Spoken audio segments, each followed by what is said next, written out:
certainly is. I guess it is. I don't know. The referee down the count.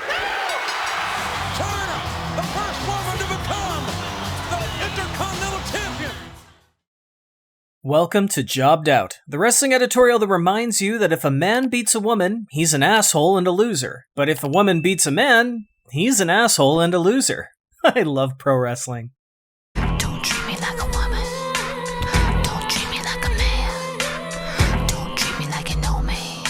Treat me for just who I am. It can be argued that in no era of wrestling history have we ever seen better matches from the women than we do right now. From the seeds planted by the TNA Knockouts division to the women's evolution in the WWE, not to mention all over the indies, great workers are getting the credit they deserve as opposed to when they were around just as eye candy or a sideshow. Some women are so good at what they do, in fact, that they supersede the limitations of their own division. And if they're talented workers who can tell a compelling story, then why not prove that they're up to a challenge? These are the women who completed perhaps the most controversial thing you can do in wrestling. These women defeated men and won titles that they were never even expected to compete for.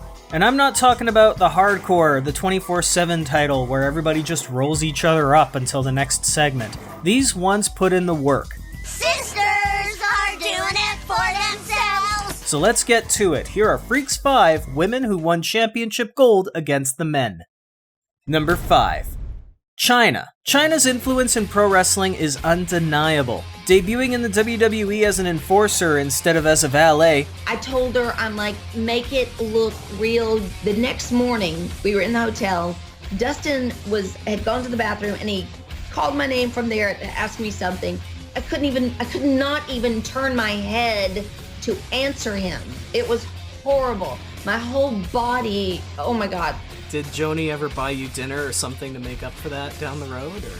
She gave me exactly what I asked for. Are you kidding me? It was great. The ninth wonder of the world made history in October 1999 when she defeated Jeff Jarrett in a Good Housekeeping match to become the first ever female Intercontinental Champion. In fact, she'd hold the title 2 more times, although officially only one of those reigns is recognized. If you believe rumors from her manager, she very nearly became the first woman to win a world title too, but I guess we'll never really know. Number 4. Sexy Star. In 2014, wrestling fans were treated to a whole different type of wrestling show. Not so much a wrestling company as much as a Mexican soap opera with a wrestling company inside of it. Lucha Underground strayed away from the American sports entertainment style and embraced Lucha Libre. One defining thing about Lucha Underground was that intergender matches were commonplace. There was no women's title because there was no women's division. The idea was that if you're good, you'll fight anybody, underground Fight Club style. This gave us plenty of controversy, but also some really incredible moments, not the least of which was when Sexy Star won the company's top title in Aztec Warfare, their version of a Royal Rumble, except people could be eliminated by pin or submission. Sexy Star was the last woman standing after defeating 19 other performers, including 2 other women. How in the hell did you win Aztec Warfare? That belt should be mine. I'm just playing with you, girl. Come here. Oh, I'm so damn proud of you. Gracias. Sadly, she would lose her title 1 week later to Johnny Mundo after he cashed in the Gift of the Gods, their version of Money in the Bank, that he also won from Sexy Star only a couple weeks prior. Number 3.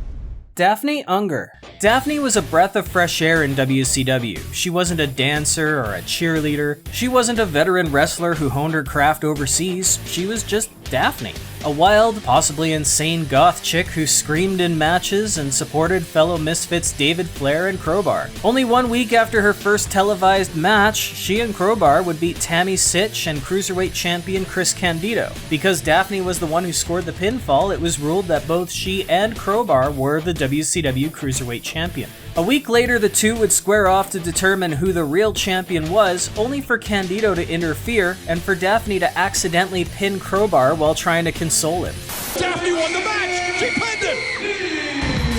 She has no idea.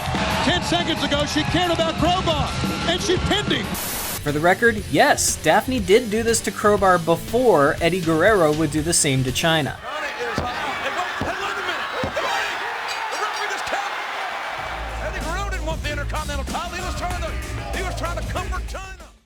Number 2. Tessa Blanchard. January 2020 was supposed to be a historical moment for Impact Wrestling. Prior to their January Hard to Kill pay-per-view, Tessa put out a very unfortunate tweet, saying that if women support each other, great things will happen. This led to many women in the industry standing up about how Blanchard was a bully and a racist. Despite the call for cancellation, Blanchard would defeat Sami Callihan and become the first woman ever to win a recognized world championship in pro wrestling.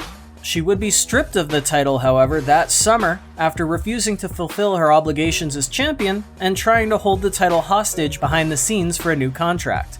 Now, if you're not familiar with her name, well, there's a few reasons why she isn't being featured on TV. Now, before I get to number 1, I wanted to bring up an honorable mention. Medusa. The most recognized moment in Alundra Blaze's career is when she, as WWF Women's Champion, appeared on WCW television and promptly threw the title in the trash.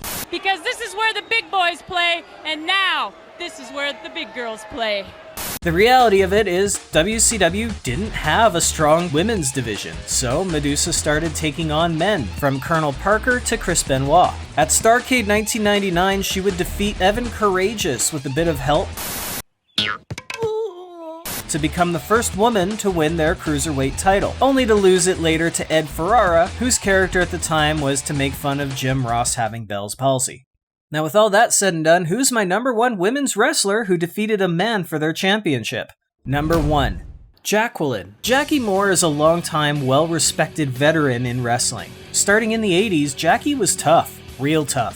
From intergender matches in the USWA to claiming the WWE Cruiserweight title from Chavo Guerrero, Jackie was not afraid to take on all comers. Now I hear people typing already, well, what makes her better than Medusa if they both won the Cruiserweight title? And I'll tell you, not only did Miss Texas beat a man for a man's championship, but she also is the woman who beat the only man to ever win a women's championship in the WWE too. There's not a woman in the world that can beat me, because I'm a man. And that makes this WWE Hall of Famer a pioneer in more ways than one. And there you have it. 5 women in pro wrestling who won championship gold from the men, and none of them needed the 24/7 rule in order to get a sneaky roll-up to do it. With that said, I gotta ask you, what are some of your favorite intergender wrestling moments where the woman shocked the world? How do you feel about intergender wrestling as a whole? Because I do know that there are a lot of people who are dead set against it. And what current stars, if any, do you think would do well to challenge and conquer some of their male counterparts today?